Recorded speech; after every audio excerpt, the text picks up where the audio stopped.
Wow. Wow. Thank you. Good morning, Embrace. It is so good to be with you here in South Dakota.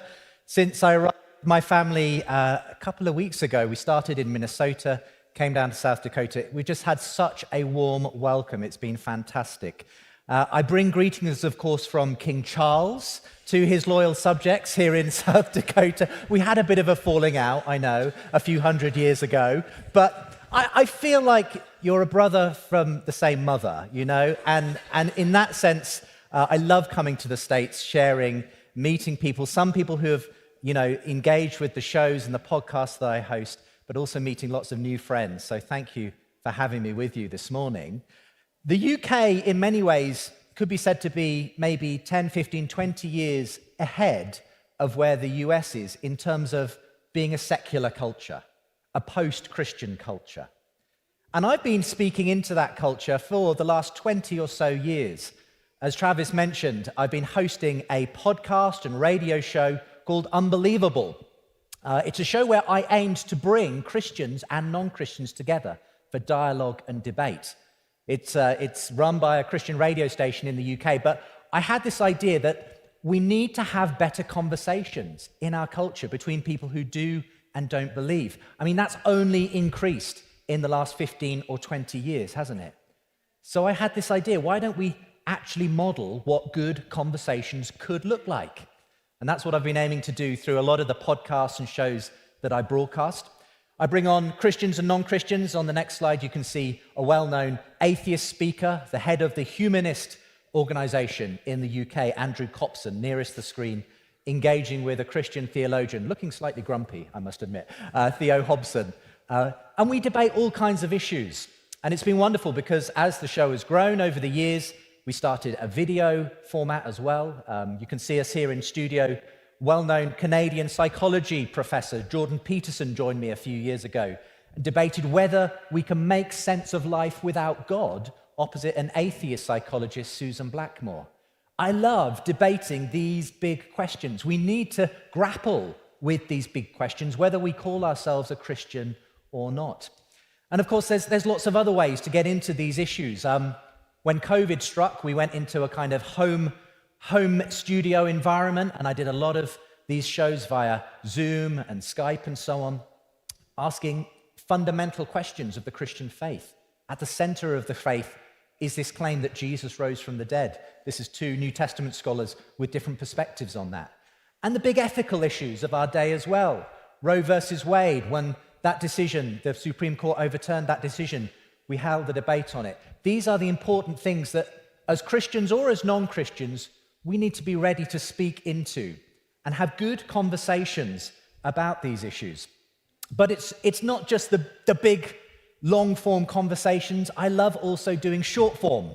My 18-year-old son, Noah, a couple of years ago, introduced me to TikTok. Anybody here on TikTok? One or two, maybe. Well, if you want 60-second soundbite versions of what I do with my shows, do check out my TikTok channel. It's wonderful because technology gives us so many opportunities to speak into today's culture. But it comes at a cost as well, because sometimes that technology has created echo chambers, and it's actually stopped us having good conversations as well. And so what I think we need to do is we need to get back to having good conversations with people who don't necessarily share our politics, our culture, or our faith. And I'd love to talk to you today about how we can have conversations with people who don't necessarily share our faith. There's a verse which has kind of become the motto for that show and for all the work I do really. It comes from 1 Peter 3:15.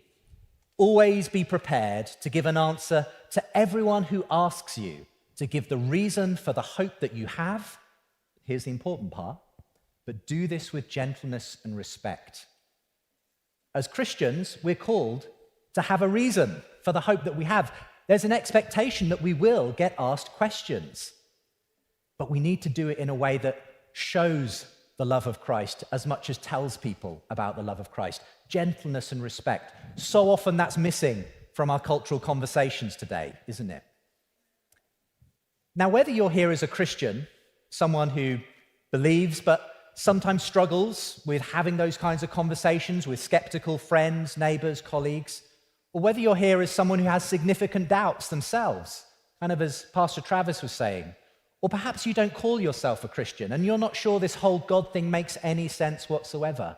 I hope that something of what I share this morning will be helpful and relevant to you in having a better conversation. One of the key people who we've often focused on in the Unbelievable show over the years, around the time that the show got going, is Richard Dawkins. He's a well-known atheist. He's a biologist, a scientist in the UK. And he, in many ways, was the figurehead of a movement called New Atheism. Well, what was New Atheism? Well, really, it was old atheism, the view that God doesn't exist, but with kind of a new packaging, a really dogmatic, anti-religious way of putting their points across. Richard Dawkins wrote a best-selling book, The God Delusion, saying that faith is just fairy tales and that we need to replace belief in God with science and reason. Well, we had some fantastic debates around his views, and I think actually Richard Dawkins helped us as a church to get back to our theology, to our apologetics books. Apologetics is simply a fancy word for defending the Christian faith with argument and reason.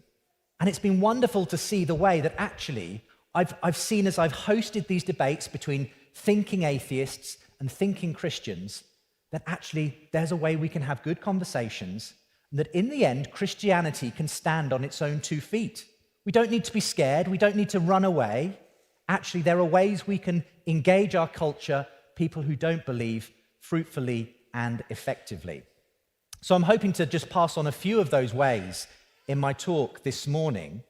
At about the 10-year mark of hosting the Unbelievable show, I kind of did an Ask Me Anything version of the show, where I invited the audience, Christian and non-Christian, to send in their questions. And one of the key questions that many people asked was, after 10 years of hosting this show and hearing all of these arguments for and against Christianity, Justin, why are you still a Christian?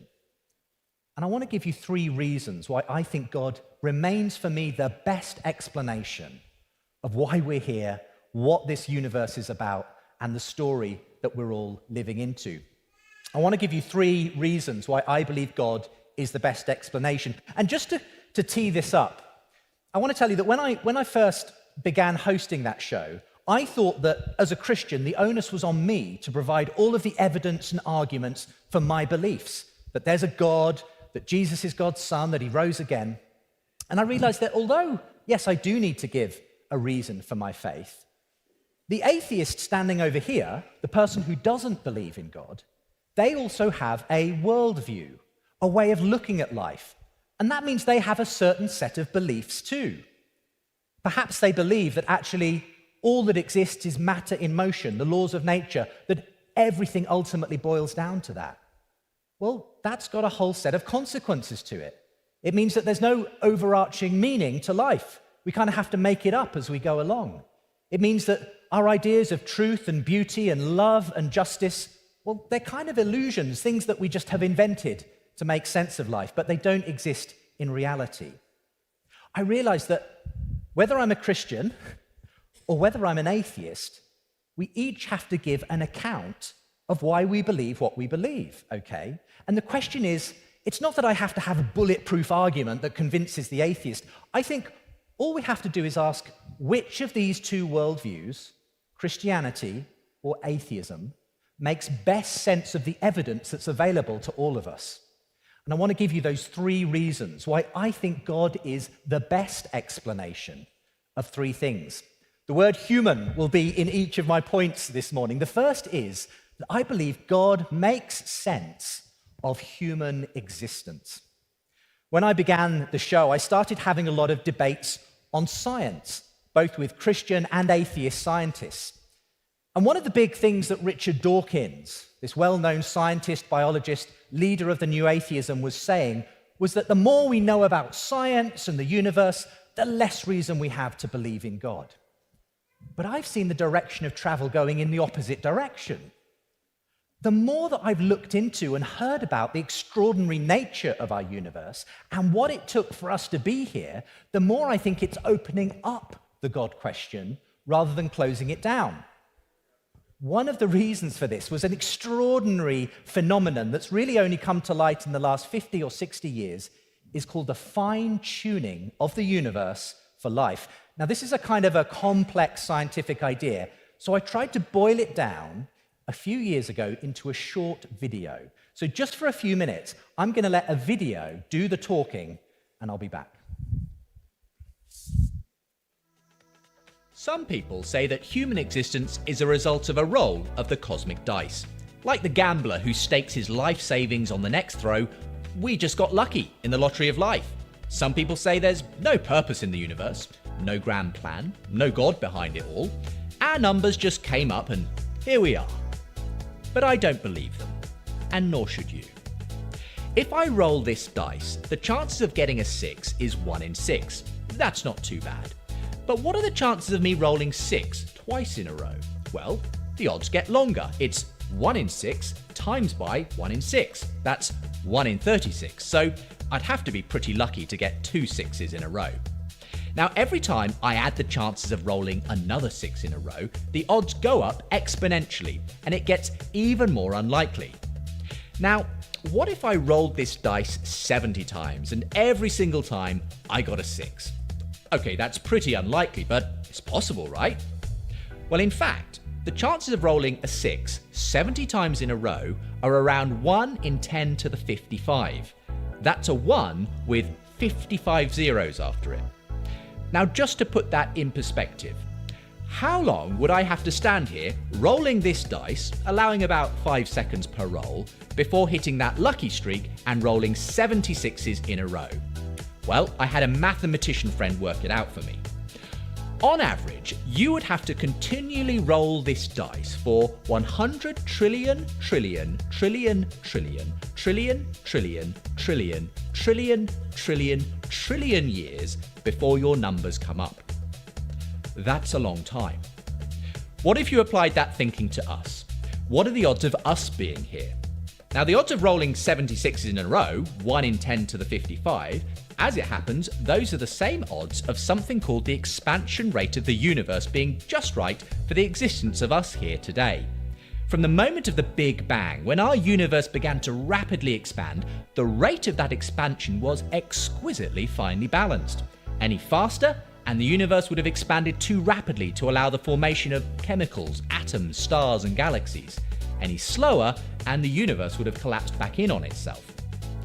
But as it happens, the universe expanded at just the right rate to allow for life to develop in the future, for us to be here. It hit 70 rolls of the number 6 in a row, first time. And the expansion rate of the universe is just one among 30 or so other incredibly sensitively finely tuned constants and fundamental forces in the universe that must be just the way they are for the universe to be able to produce us.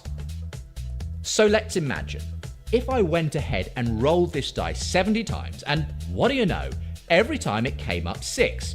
No waiting for trillions upon trillions of years, first time. Beginner's luck? Hardly. You would assume that I must have rigged it. Maybe the dice are loaded, maybe there are 6s on every side. It can't be chance. Now let me ask you, why would we assume that this universe with us in it, which is actually way more improbable than my 70 rolls, is just a result of chance? The fact that we're here shows that someone's loaded the dice. In fact, maybe there's no dice at all. What if the evidence points to this life-permitting universe actually being the product of an intelligent mind which intended for us to be here? Now, you could come up with some speculative other theory. Maybe there's an infinite number of universes, giving you an infinite number of chances to roll the dice. Maybe. But we don't have any scientific evidence for it. So if you're hanging your hat on that possibility, then you're every bit as much committed to a faith position as the person who says God was behind it. Believing in God isn't a delusion. It's a perfectly reasonable conclusion when we look at the fingerprints on our universe. And if it's true that we aren't just the fluke result of a cosmic roll of the dice, and that we're actually here because a grand designer intended us from the very beginning, well, that's worth staking something on. I bet you weren't expecting a science lesson this morning, were you? But isn't it amazing? Isn't it kind of mind-boggling, just the specificity, what it took for you and I to be sitting here this morning? And that's just one aspect of our universe. I mean, I could talk about the fact that the universe has a beginning in time and space. I mean, what banged the Big Bang? There's the question of how life itself arose, this extraordinary chemical, digital information that exists in the DNA molecule, the fact we can do science at all of these things are pointing not away from God, but towards the idea that there is a divine mind that meant for us to be here. So when I look at the evidence for human existence, the atheist account that it's all chance and randomness, that doesn't work for me. The odds are just stacked up against that. It makes far more sense, in my view, to believe that there is a mind who intended us to be here. So God makes sense, I think, of human existence. But secondly, God makes sense of human value. Now, here we go from looking out there in the universe to looking within us and asking, how do I make sense of the belief that humans have inherent dignity and value? I want to illustrate this with a story. In 1973, a wealthy businessman, James Jaramillo, was walking the streets of Bogota in Colombia when he saw a girl climbing through a manhole into the sewers below. He was interested. He went home, put on a wetsuit, followed her down there, and underground were all these street kids. Why were they living in these filthy, rat-infested sewers? It was because there were off-duty police officers on the streets above who were killing them. In fact, one of the officers who was doing this said, killing these kids is like killing lice. We call them the disposables. Now, Jem went on to rescue hundreds of these street kids, put them in a loving Christian community where they received an education and a family. And the question that stays with me is, why did Jem do the right thing, the human thing? Why do we believe that what those off-duty officers were doing was the wrong thing? I've never really received a satisfactory answer from the atheist worldview.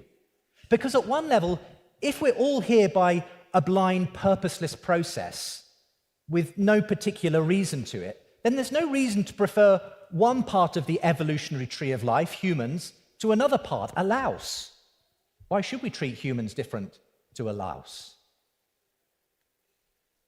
Why did James Jaramillo do the right thing? Why do we believe there's a right and wrong way to treat human beings?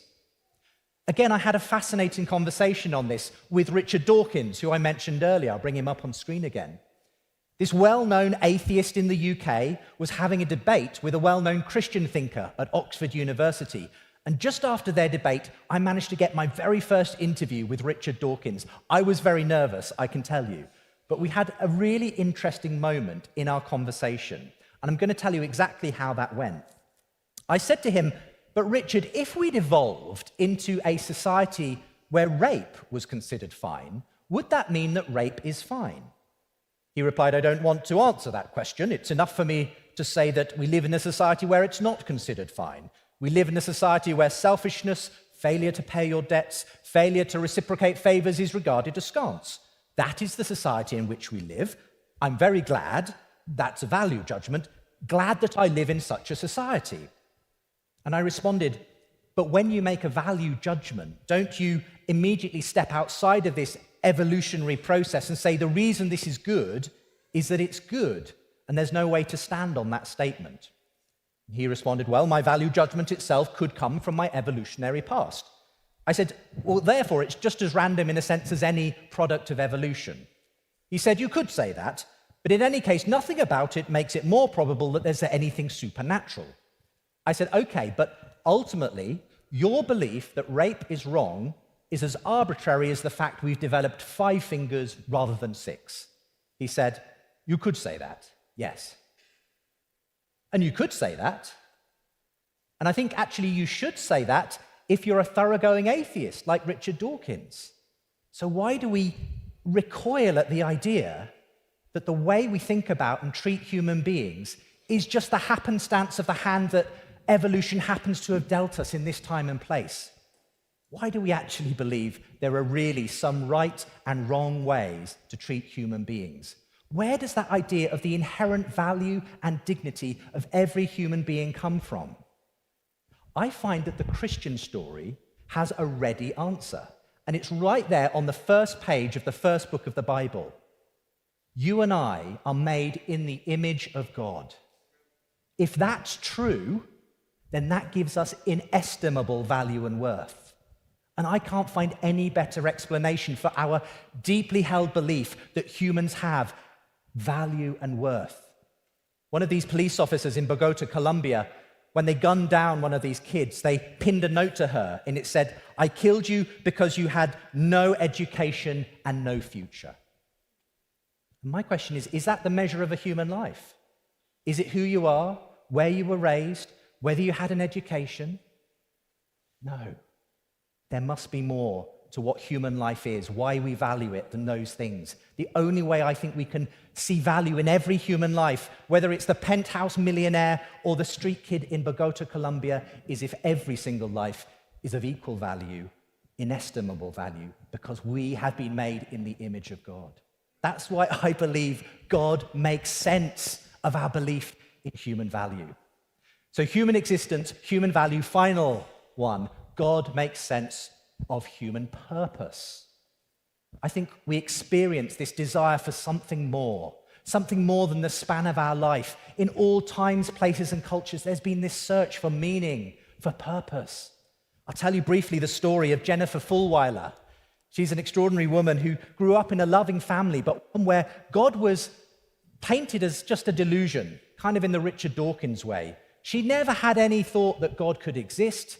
She was happy that the world ran according to a set of scientific laws and principles. She says her bedtime reading was Carl Sagan's book, Cosmos. And she was a happy atheist into the early years of her married life. And then something happened that changed her whole worldview. She had a child. And this is what she says. She says, "I looked down and thought, what is this baby? And I thought, well, from a purely atheist, materialist perspective, he's a randomly evolved collection of chemical reactions. And I realized if that's true, then all the love that I feel for him is nothing more than chemical reactions in my brain. And I thought, that's not true. That's not the truth." In that moment, Jennifer experienced a shift from one worldview where there's nothing but atoms and electrons to a worldview where there's something more. In fact, she went on to become a Christian. But I think we're all being asked to look at which story we believe makes sense of reality, of our belief in human purpose, that there's something more about humans than just a clever brain fizzing away with electrochemicals and neurons. What if there really is something called love, purpose, value? What if that search we see across all times and places could be met by something real? C.S. Lewis, a well-known Christian thinker, put it this way. He said, "A baby feels hunger. Well, there is such a thing as food. A duckling wants to swim. Well, there is such a thing as water. People feel sexual desire. Well, there is such a thing as sex." And then he said, "If I find in myself a desire which no experience in this world can satisfy, the most probable explanation is that I was made for another world." I find that rings true. I find that the Christian story makes sense of this search for meaning and purpose in our life. In fact, the psychologists say there are two things we need to live a flourishing human life. We need love and we need hope. I believe the Christian story, unlike any other story, gives that to us in abundance. When Jesus came and died in our place, it was the most extraordinary act of sacrificial love we could imagine, because that was God giving himself for us. And when he rose again, it was the most extraordinary statement of hope, that we could step into that eternal life too, that the universe is not just winding down to a meaningless story where everything runs out of energy and all our hopes, longings, purposes, and desires are just vanquished in the heat death of the universe. That's not the story that makes sense to me of my life. It's a story of a God who stepped in and said, "You matter, you have value, you have a purpose, and I'm here to show you what it is." In Jesus, we find the answer to that search. All this to say that I have some amazing conversations with my atheist friends. And when I critique their worldview, I'm not hating on them. These are some of the best people I know. Moral, wonderful, loving people. But we do have a very different way of seeing the world. Where an atheist sees only purposeless processes, I see a universe full of meaning, intention, design. I can't satisfy myself that the fact we're here is just a product of some random, purposeless process. It makes sense to believe that there's a God behind the universe who put it in motion so that we could be part of it. I can't convince myself that our belief in human value and dignity is just an illusion foisted upon us by a purposeless process of evolution. I think the fact we believe in human value tells us that we're made in the image of God. And lastly, our search for human purpose and meaning. I think there is an answer to it. I don't think we're grasping around in the dark. There's someone who can answer that search. And I hope that when you go and have a conversation, or perhaps you think through these issues for yourself, something of these three facts, existence, value, and purpose, will help you to see that there is a God who made us in his image and who we can walk with in our questions, in our doubts, and he'll be by our side, helping us to realize that we can know him not only with our heart, but with our mind as well. Let's pray. Thank you, Father God, that you have given us yourself, both through this extraordinary world that we see around us, but also in your Son, Jesus Christ. And whatever questions we may have, wherever our path may be taking us, I pray that we would have the courage to have confident conversations, to know that you are with us in those conversations, that we don't need to duck the hard questions, but that you've given us reasons to believe, a reason for the hope that we have. Help us to share that with those around us with gentleness, grace, and respect. In your name. Amen.